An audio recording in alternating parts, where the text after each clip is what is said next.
Welcome to heavenly சமையல். நம்ம இன்றைக்கி பார்க்க போகிறது எண்ணெய் கத்திரிக்காய் கொஸ்து, அதாவது சிதம்பரம் கொஸ்து. இது ரொம்ப டேஸ்டியாக இருக்கும். வாங்க வீடியோக்குள்ளே போகலாம். நாம் இன்றைக்கி எண்ணெய் கத்திரிக்காய் கொஸ்து, அதாவது சிதம்பரம் கொஸ்து அதான் பார்க்க போகிறோம். அதுக்கு ஃபஸ்ட்டு நாம் ஒரு பொடி அரைச்சிக்கலாம். அதுக்கு ஒரு 2 டேபிள் ஸ்பூன் தனியா, கொத்தமல்லி விதை எடுத்து வச்சுருக்கேன். அதே அளவு கடலைப்பருப்பு, 1 டேபிள் ஸ்பூன் உளுத்தம்பருப்பு, நான் தோல் உளுத்தம்பருப்பு தான் எடுத்து வச்சுருக்கேன்.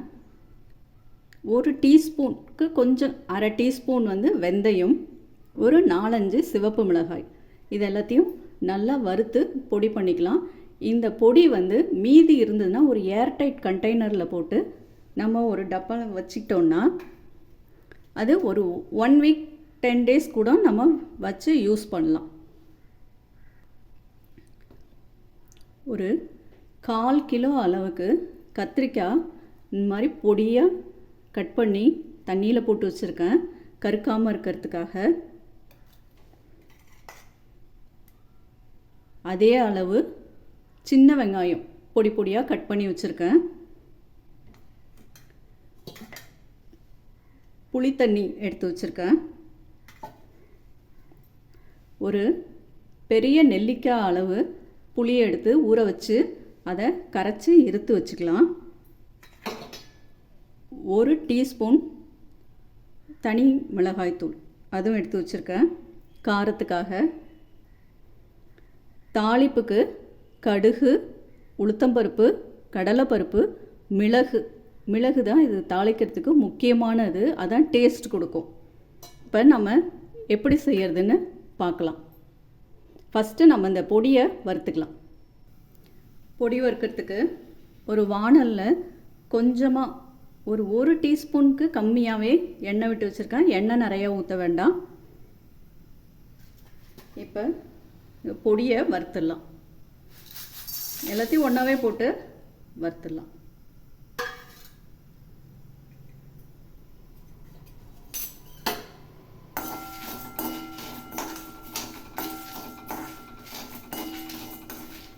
அடுப்பை மீடியமில் வச்சுக்கலாம். நல்லா செவந்து வர அளவு நம்ம வறுத்துடணும். பாருங்கள், எல்லாம் நல்லா செவந்து நல்லா வறுபட்டுருச்சு. இப்போ எடுத்து ஆற வச்சிடலாம். அதை எடுத்தாச்சு. இப்போ வாணலில் கொஞ்சம் எண்ணெய் விட்டுக்கலாம்.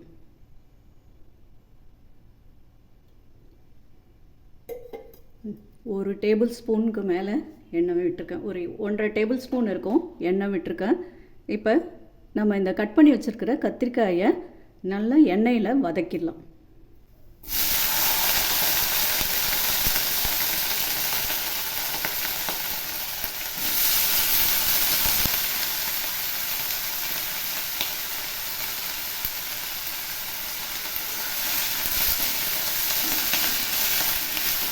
இதை நல்லா வதக்கிக்கலாம், எண்ணெயிலே நல்லா வதக்கிக்கலாம்.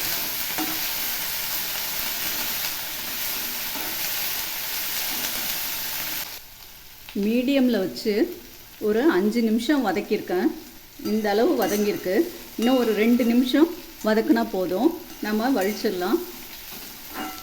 இதை நல்லா ஆற விட்டு மிக்சியில் விப்பரில் ஒரு 2 தடவை அடிச்சிட்டா போதும். நம்ம இதை வதங்கினதுக்கப்புறம் பார்க்கலாம். அவ்வளோதான், 2 நிமிஷம் வதங்கியாச்சு. இப்போ நல்லா வதங்கிருச்சு. இப்போ எடுத்து ஒரு பிளேட்டில் வழித்து வச்சிடலாம்.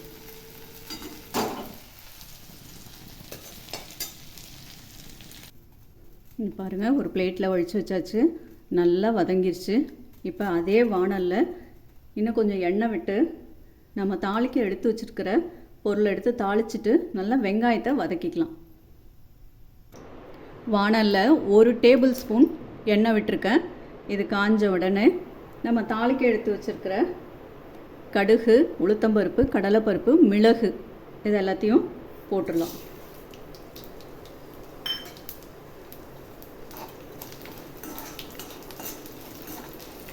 இது நல்லா பொரிஞ்சதும் நாம் கட் பண்ணி வச்சுருக்கிற வெங்காயத்தை போட்டு நல்லா வதக்கிடலாம். இது நல்லா பொரிஞ்சிச்சு. இப்போ வெங்காயத்தை கொட்டிடலாம்.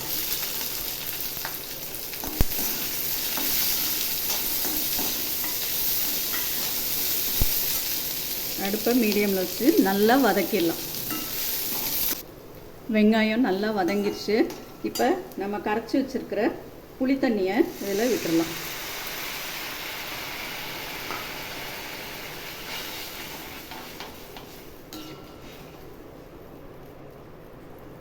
இதில் இதுக்கு தேவையான உப்பு, மஞ்சத்தூள், நம்ம எடுத்து வச்சுருக்கிற தனி மிளகாய் தூள் எல்லாத்தையும் சேர்த்துடலாம். 1/2 டீஸ்பூன் மஞ்சள் தூள்,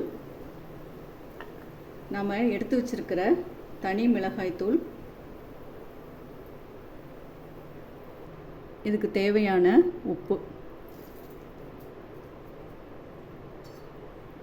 இது நல்லா கொதி வரட்டும். அதுக்குள்ளே நம்ம அந்த பொடியும் கத்திரிக்காயும் நம்ம அரைச்சிட்டு வந்துட்டு பார்க்கலாம். இது ரெடியாகிறதுக்குள்ளே அந்த பக்கம் இட்லி ஊற்றி வச்சிடலாம். தண்ணி கொதிக்குது.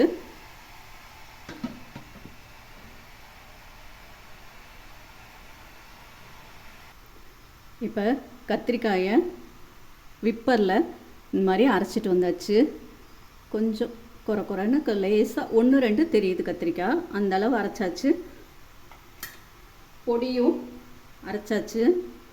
அதில் 1 டேபிள் ஸ்பூன் எடுத்து வச்சுருக்கேன். இப்போ இது நல்லா கொதித்து அந்த புளியோட பச்சை வாசனை போனோடனே இதை எல்லாத்தையும் போட்டுடலாம். நல்லா கொதிச்சிச்சு. இதில் கருவேப்பிலை கொஞ்சம் போட்டுக்கலாம். போட்டுட்டு நம்ம அரைச்சி வச்சுருக்கிற கத்திரிக்காயை இதில் போட்டுடலாம். போட்டு அடுப்பை கொஞ்சம் மீடியமில் வச்சு நல்லா கலந்து விட்டுக்கலாம். இது கூடவே இந்த பொடியும் போட்டுடலாம்.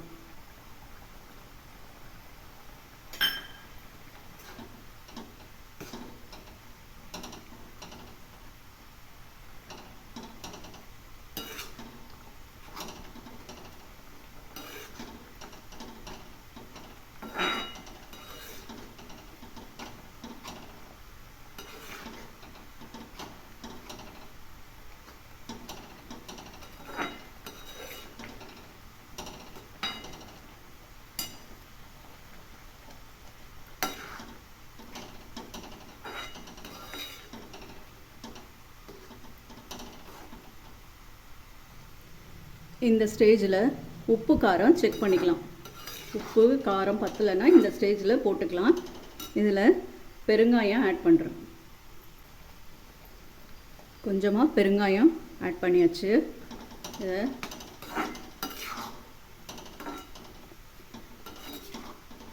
இந்த புளிப்பு டேஸ்ட்டு நல்லா பேலன்ஸ் ஆகிறதுக்காக கொஞ்சமாக சர்க்கரை,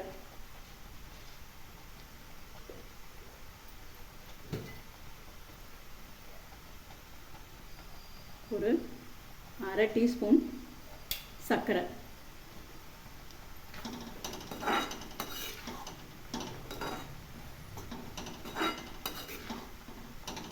இப்போ நமக்கு எவ்வளோ எண்ணெய் தேவையோ அவ்வளோ எண்ணெய் விட்டு நல்லா சுருளை நல்லா கிண்ட வேண்டியதுதான். நான் 1/2 டேபிள் ஸ்பூன் எண்ணெய் விட்டு நல்லா கிளறுங்க.